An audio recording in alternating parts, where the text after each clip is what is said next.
Саламатсыздар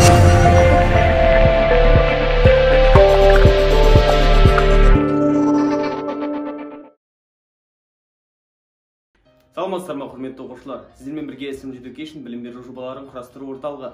Менің есімім Қалиев Берік. Сіздермен бірге бүгін 5-ші сынып программасының алғашқы сабағын бастағалы жатырмыз. 5-ші сынып бұл математиканың негізгі тақырыптары түсіндірілетін сынып. Сондықтан бұл сыныптың, бұл программаның өте маңызды екенін білулеріңіз жөн. Сонымен біз тақырыптарымызды бастаймыз. Бүгінгі сабақта не үйренесіздер? Бүгінгі сабақта сан менен цифр сөздерінің айырмашылығы, натурал сандар дегеніміз не, жай сандар дегеніміз не, құрама сандар дегеніміз не, осы мағлұматтармен таныс болатын боласыздар. Содан соң бөлгіш және еселік ұғымдарына тоқталатын боламыз. Ең кіші ортақ еселік пен ең үлкен ортақ бөлгіш ұғымдарымен танысамыз. Ендеше бастайық. Сонымен ең алғашқы білу керек нәрселеріңіз сан менен цифр ұғымдарының айырмашылығы. Сан және цифр екеуі бір нәрсе ме, әлде бөлек нәрселер ме? Осыған тоқталайық. Негізінде цифрлар дегеніміз 0, 1, 2, 3, 4, 5, 6, 7, 8, 9. Әлемде осы 10 цифр бар. 1, 2, 3, 4, 5, 6, 7, 8, 9, 10. 10 цифр бар, ал қалғанның барлығы осы цифрлардан құралған сандар.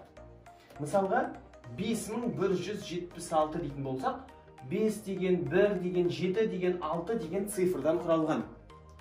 Сіздерге мына санды беретін болса, не көріп тұрсыздар? Бұл жерде бір сан, 5176 деген, ал 4 цифрдан құралған.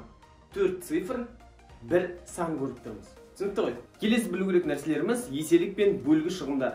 Еселік және бөлгіш екеуінің айырмашылығы неде? Бірінші жазайық. Еселік.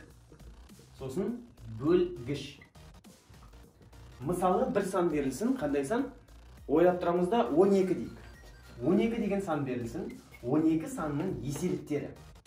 12 санның еселіктері, бізде білеміз, есе деген сөз. Мысалға, 1 есе, 2 есе, 3 есе, 4 есе дейтін болсақ, ол 1 есе көп, 2 есе көп деген сөзбен бірдей. Сондықтан бұл жерде не қолданылады? Мысалы, 12-ні бірге көбейтеміз, 12 болады, 2 есе көп болса 24 болады, 3 есе көп болса 36 болады, дәл солай кете береді. Яғни еселіктері шексіз көп. 1000 есе болатын болса 12 1000 болады, 1000-ға көбейте қоямыз, дұрыс қой. Ал енді бөлгіштері дегеніміз, мына 12 қандай сандарға бөлінеді, солар бөлгіштері деп аталады. Сонымен 12 бөлінеді нешеге? 1-ге бөлінеді ең алдымен, сосын 2-ге бөлінеді, 3-ге бөліне ма 12? 3-ге бөлінеді, 4-ге бөлінеді, 5-ге бөлінбейді, 6-ға бөлінеді, 7-ге бөлінбейді, 8-ге бөлінбейді, 9-ға, 10-ға, 11-ге, 12-ге, яғни өзіне бөлінеді. Сонда бөлгіштерінің саны нешеу екен? 6 бөлгіші бар, шексіз еселігі бар. Барлық сандардың шектеулі бөлгіштері болады, шексіз еселіктері болады. Түсінікті ғой? Келесі үйренетін нәрселеріңіз жай сан менен құрама сандар. Жай сан дегеніміз бөлгіштерінің саны тек қана 2 болатын сандар. Мысалы, 4 деген санымыз 4 санының бөлгіштері. 4 деген сан бөлінеді нешеге? 1-ге бөлінеді, 2-ге бөлінеді, 3-ге бөлінбейді және өзіне бөлінеді. Яғни бөлгіштерінің саны 3 екен. Бұл өзіне бөлініп тұр, 1-ге бөлініп тұр және де 2 деген санға бөлініп тұр. 4 санның бөлгіштерінің саны 3. Мысалға бір санды алып көрейік. Келесі сан, мысалға 5 деген сан бар. 5-тің бөлгіштерін алатын болсақ, қандай санға бөлінеді? 1-ге бөлінеді. 2-ге бөліне ме? Жоқ. 3-ге жоқ. 4-ге жоқ. 5 яғни өзіне бөлінеді. 1-ге және 5-ге бөлінеді. Сонда міне 5 санның бөлгіштері 2-ақ екен. Бұл не деген мағынаны білдіреді? 5 бұл жай сан. Мынау жай сан. Ал мына 4 деген бұл жай сан емес. Сонда жай сан емес болатын сандарды біздер құрама сандар деп айтамыз. Түсінікті ғой? Енді жай сандар дегеніміз өмірде қанша? Шектеулі ме, әлде шектеусіз бе? Жай сандар, ең алғашқы жай сан бұл 2. Мысалға, не үшін 1-ді алмаймыз? Себебі 1 деген сан ол өзіне бөлінеді, және де тағы да 1-ге бөлінеді деп өзін қайтадан айта алмаймыз ғой. Екеуін айтып тұрмыз, бірақ 2 айтып тұрған нәрсенің өзінде де біздер бірдің өзін айтып тұрмыз. Яғни бір өзіне де бөлінеді, бірге де бөлінеді деп бір нәрсені екі түрде айта алмаймыз. Сондықтан біздер бірді жай сан ретінде қарастырмаймыз. Түсінікті ғой? 2 деген ол алғашқы жай сан. Міне, 2 ол өзіне бөлінеді, 2-ге, сосын 1-ге бөлінеді. Сосын келесі санымыз 3. 4 жай санға жата ма, жатпай ма? Жатпайды.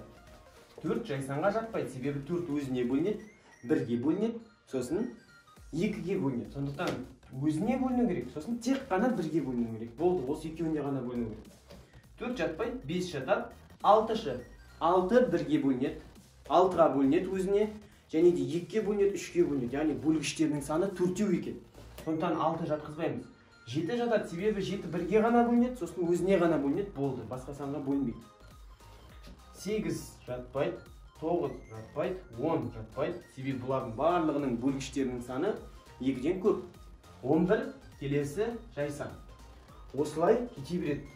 Жай сандардың белгілі бір санда бітіп қалады дейтін ондай жай сан жоқ. Мысалға 101 деген сан жай сан болады. Мысалға үлкен сан, мысалға бөлінетін секілді, бірақ та 101 деген сан тек қана 1-ге бөлінеді, сосын өзіне ғана бөлінеді, болды. 101 2-ге бөлінбейді, 3-ге бөлінбейді, 4-ге бөлінбейді, 5-ге бөлінбейді, сондай. Түсінікті ғой? Келесі білу керек нәрсеміз бөлгіш пенен бөлінгіш нәрселерінен шығатын ұғым. Міне, бөлгіш деген нәрсе бар. Енді ең үлкен ортақ бөлгіш. 2 сан беріледі, осылардың ең үлкен ортақ бөлгіштерін білу керекпіз. Сосын еселік деген ұғымға байланысты 2 сан беріледі, осы 2 санның еселіктерінің арасындағы ортақ болатын ең кішісін көрсету керекпіз. Ол ең кіші ортақ еселік. Сонда 2ОE дегеніміз ең кіші ортақ еселік. Ал ЕОБ дегеніміз бұл ең үлкен ортақ не деген сөз? Бөлгіш. Сонымен 2ОE дегеніміз ең кіші ортақ еселік, ЕОБ дегеніміз ең үлкен ортақ бөлгіш. Есіңізде сақтап қалдық. Мысалға, мынандай есеп берілген болсын. ЕОБ 12 менен 20-нікі нешеге тең? Осы екеуін табу үшін, осы екеуінің ЕОБ-сын табу үшін, немесе жайып айтқан кезде ең үлкен ортақ бөлгішін табу үшін 12 менен 20 деген сандарды не істейміз? 12-нің бөлгіштерін жазып шығу керек. Сосын 20-ның бөлгіштерін жазып шығу керек. Бұл біздің бірінші шығару жолымыз. Бірінші шығару жолымыз 12-нің бөлгіштері. 12-нің бөлгіштері дегеніміз бұлар мыналар.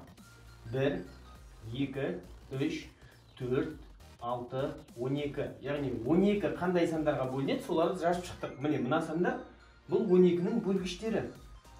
Келесі 20 санының бөлгіштерін жазып шығу керекпіз. Тағы да 1-ге бөлінеді, сосын 2-ге бөлінеді, 4-ге, 5-ге, 10-ға, сосын 20-ға бөлінеді. Яғни 20 санының бөлгіштері міне мына сандар деген сөз. Енді қараймыз тағы да. Ең үлкен ортақ бөлгіш. Ортақ деген сөз не деген сөз? Екеуінде де бар, екеуінде де ортақ болатын. Екеуінің ішінен ортақтарын қараймыз. Міне 1 менен 1 екеуінде де бар.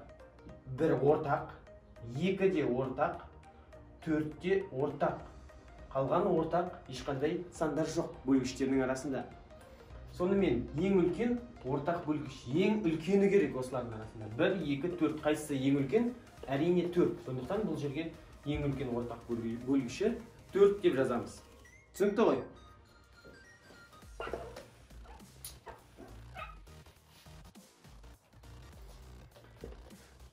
Дәл осы есептің екінші шығару жолы.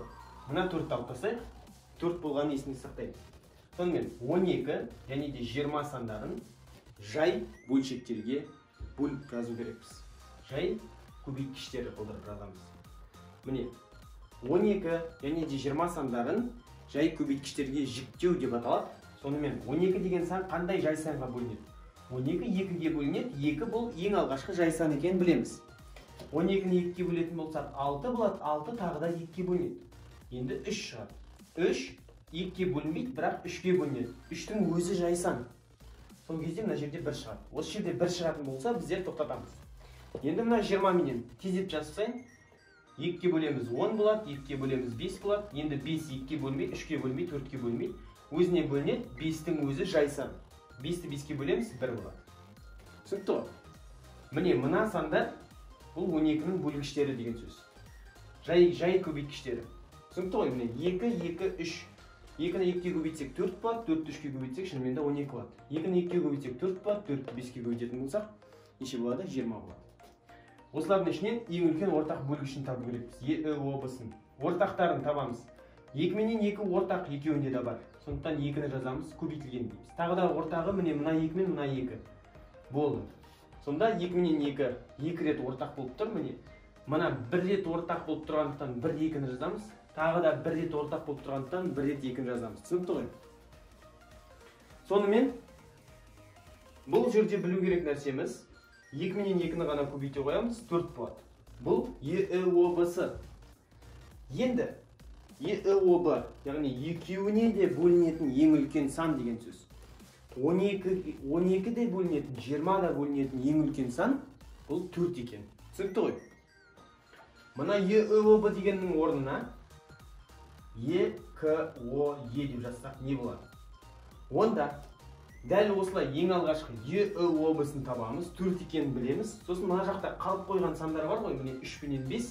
Осы екеуін 3 көбейтілген 5 деп қасына жаза қоямыз. Болды. Сонда 3-ті 4-ке көбейтетін болсақ, мына жерде 12 шығады. 12-ні 5-ке көбейтсек неше болады? 60 болады. Бұл не деген мағынаны білдіреді? 60 деген санымыз 12-ге де бөлінеді. 60-ты 12-ке бөлсек 5. 60 20-ға да бөлінеді. 60-ты 20-ға бөлетін болсақ 3 шығады. Сондықтан 60 дегеніміз бұл осындай ең кіші сан. 12-ге де 20-ға да бір уақытта бөлінетін. Түсінікті ғой? Сонымен сабағымызды қорытындылай келе, мына бір есепті шығарайық. ЕОБ 15 пенен 20 сандарының қосылған 2ОЕ 3 пенен 5 сандарының. 15-те 20-да бөлінетін ең үлкен сан қандай сан? Екеуі де нешеге бөлінеді? 15 пенен 20, екеуі де 1-ге бөлінеді. Одан үлкен сан бар ма екеуі де бөлінетін? Бар. 5 сан бар. 5-тен үлкен сан бар ма? 15-ке де бөлінетін, 20-ға да бөлінетін. Екеуіне де бірдей уақытта бөлінетін басқа сан жоқ. Сондықтан ойша жасап отырмыз. Көрдіңіздер ме? ЕОБ 15 пенен 20-нікі бұл 5 болады. Мына жерде қосуды түсіреміз. 2ОЕ дейді. Ең кіші ортақ еселік. 3 санның еселіктерін жазатын болсақ, 3, 6, 9, 12, 15 болып кете береді. Ал 5 санныкі 5, 10, 15, 20 деп кете береді. Солардың ішіндегі ең кішісі ортағы ол 15 болады. Түсінікті ғой? Себебі 15 деген сан бұл 3-ке де бөлінеді, 5-ке де бөлінеді. Екеуіне де бөлінетін ең кішкентай сан бұл 15. Мысалға да екеуіне де бөлінетін 30 деген сан бар. Мысалы 30 3-ке бөлінеді, 10 болады. 30 5-ке бөлінеді, 6 болады. Бірақ та бұл ең кішкентай сан емес, 30-дан да кішкентай сан бар. Бұл 15. Түсінікті ғой? 15 3-ке де бөлінеді, 5-ке де бөлінеді. Яғни ең кіші сан екеуіне де бөлінетін бұл 15. Ал мына 15 пенен 20 бөлінетін ең үлкен сан бұл екеуі де 5 болады. Сондықтан 5-ке 15-ті қоса қоямыз. Неше болады жауабы? 20 болады. Бұл есептің жауабы екен. Сіздерге барлығы түсінікті деп ойлаймын. Берілген материалдарды дұрыстап мұқият тыңдап, тапсырмаларды орындайық. Келесі кездескенше сау болыңыздар.